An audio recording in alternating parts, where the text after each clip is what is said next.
J'ai décidé de dissoudre l'Assemblée nationale.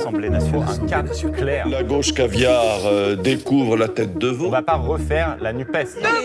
Une ministre, ça agit, ça ouvre sa gueule. Nous sommes Je vous obsède Quelle indignité. avec une constance. On peut assassiner qui appelle quand des même hommes, des l'admiration. femmes, on ne tue jamais leurs idées. C'est de la poudre de perlimpinpin. Bonjour, bienvenue dans l'édito politique. Ça y est, la France a presque un budget pour 2026. L'Assemblée nationale n'a adopté hier 27 janvier aucune des 2 motions de censure qui avaient été déposées. On est donc presque dans la dernière ligne droite avec un budget qui va arriver au Sénat. Pourtant, Jean-Marie Colombani, cette séquence est bien peu glorieuse. Un texte qui va arriver au Sénat, en effet, mais qui va revenir aussitôt à l'Assemblée pour le même processus. On est dans le déroulement du 49 alinéa 3, c'est-à-dire que le texte n'est refusé que si une motion de censure devient majoritaire, ce qui n'est pas le cas et ce qui ne sera pas le cas. Alors, peu glorieux, oui et non, c'est en effet, j'allais dire presque cas un cas, au milieu de plaies et de bosses que tout ça s'est déroulé, avec un constat un peu triste, c'est que l'Assemblée telle qu'elle est, avec ses 11 groupes politiques, n'est pas capable de dégager et de travailler sur un compromis véritable, c'est-à-dire qui ne soit pas limité à tel ou tel parti. Donc le 49.3 était devenu de ce fait inévitable. Par ailleurs, ce budget, évidemment, a le mérite d'exister. Il faut d'abord toujours rappeler que ça a le mérite d'exister parce qu'on en avait furieusement besoin et on le doit à, au fond, une vingtaine de députés. Parce que si on regarde l'écart entre les votants de la motion de censure et la majorité indispensable, il y a un écart d'une petite vingtaine de voix. Donc il y a au fond les 20 députés qui se sont abstenus de voter la censure sont au fond responsables du fait qu'on a enfin un budget. Donc notre sort au fond tenait à un fil et à ces 20 députés-là. C'est ensuite le fait que malgré tout, l'attitude de ceux qui ont contribué à ce que le 49.3 fonctionne, c'est-à-dire ceux qui ont refusé de censurer, c'est-à-dire côté socialiste, Olivier Faure et les siens d'un côté, mais côté droite aussi, Laurent Wauquiez et les siens, il ne faut pas les oublier. Ceux-là sont évidemment aussitôt critiqués par ceux qui pensaient qu'il fallait de toute façon s'opposer. Et je pense qu'ils ont fait prévaloir, pour le coup, ce qu'on aurait appelé à une certaine époque une raison d'État, c'est-à-dire la raison de la responsabilité de fait. Et donc il faut le saluer. Et en même temps, la copie qui arrive et qui va être exécutée maintenant fait toujours l'objet de critiques. Par exemple, à droite, on ne cesse de parler d'un budget socialiste. C'est pas un budget socialiste. Il y a eu une grande, concession faite au Parti socialiste, c'est la mise entre parenthèses de la réforme sur les retraites. C'est vrai. Mais en même temps, il y a eu un certain nombre de mesures qui sont des mesures carrément de droite et dont on va s'apercevoir qu'elles sont assez dures au fil du temps où elles vont être appliquées et déroulées. Par exemple, les syndicats enseignants viennent de découvrir qu'il y aura beaucoup de suppressions de postes dans l'éducation nationale. C'est pas vraiment la marque d'un budget socialiste. On va découvrir un peu plus tard qu'il va y avoir la fusion, en effet, de tous les instruments sociaux qui nourrissent au fond l'État social en France, à savoir le RSA, la prime d'activité, etc. Tout cela va être fondu dans une seule et même allocation, et donc le résultat, ça sera moins d'argent distribué, de fait. Donc on va découvrir ça petit à petit sur le fait que c'est pas un budget socialiste, et c'est un budget qui, dans son application, se révélera plus dur que ce que l'on pensait, et ça nourrira à son tour à nouveau le débat. Les choses sont donc loin d'être terminées, mais pour Sébastien Lecornu, malgré tout, c'est une sacrée étape de franchie. Le Premier ministre a réussi la mission qui lui avait été confiée par Emmanuel Macron.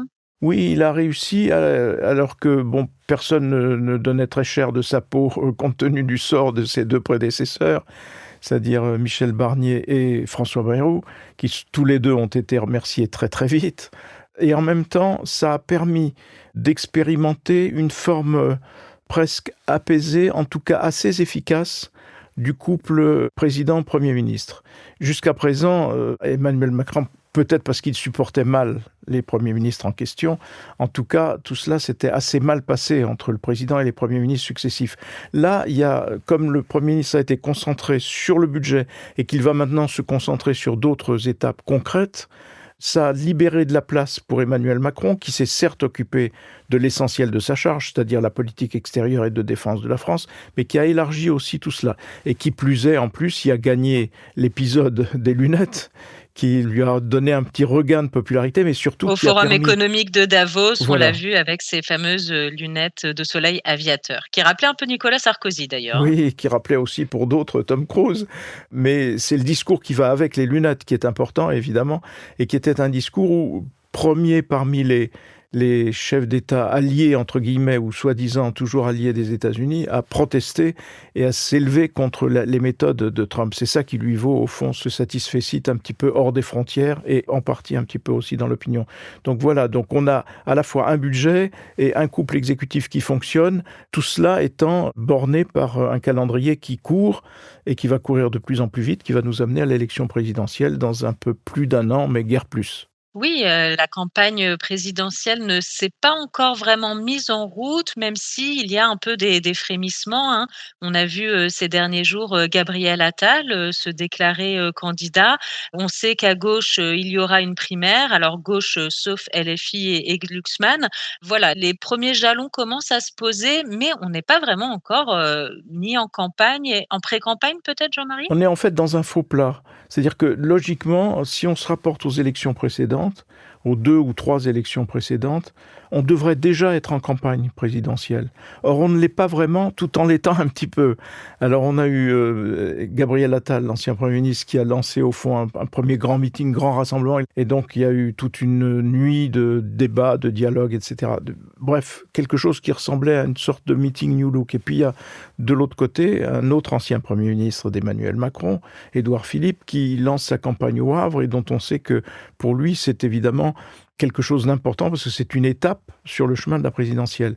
Mais en fait, tout ça est encore assez flou, sauf aux extrêmes, où les extrêmes sont là, le pilier Rassemblement national, dans l'attente du choix des juges, Marine Le Pen ou Jordan Bardella, et puis évidemment les troupes de Jean-Luc Mélenchon qui débordent d'énergie parce que les municipales arrivent et qu'ils veulent marquer aussi des points aux municipales. Mais en dehors de ces deux-là, vous avez quelque chose qui va ressembler à un trop-plein entre les deux, c'est-à-dire centre-gauche, centre-droit, centre tout court.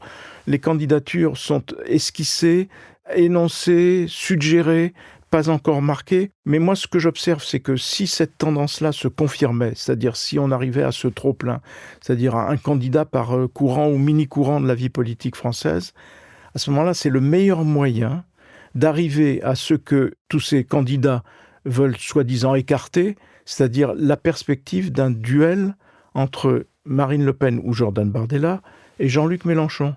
Et donc ce duel des extrêmes qui est censé être repoussé parce que moi je me porte candidat, parce que je saurais les faire reculer, etc.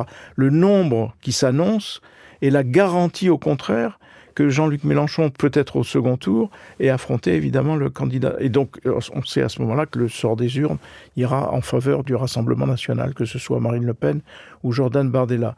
Donc c'est un comportement assez irresponsable qui sera peut-être corrigé chemin faisant, mais pour l'instant c'est ce qui s'esquisse dans le flou parce que les choses ne sont pas encore actées, mais c'est un peu toujours ce qui s'esquisse. Et ne parlons pas de la gauche où il y a une primaire qui est annoncée, mais une primaire dont la ficelle est vraiment très très grosse parce que de la part d'Olivier Faure de se rallier à cette idée de primaire, c'est une façon d'essayer d'empêcher François Hollande d'être de nouveau candidat.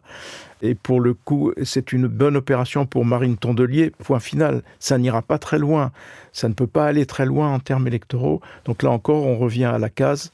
Je travaille au fond pour qu'on ait un duel extrême droite, extrême gauche. C'est ça qui est inquiétant dans la situation actuelle. Mais encore une fois, on n'est que dans un faux plat et d'autres choses seront à venir petit à petit, après probablement les municipales.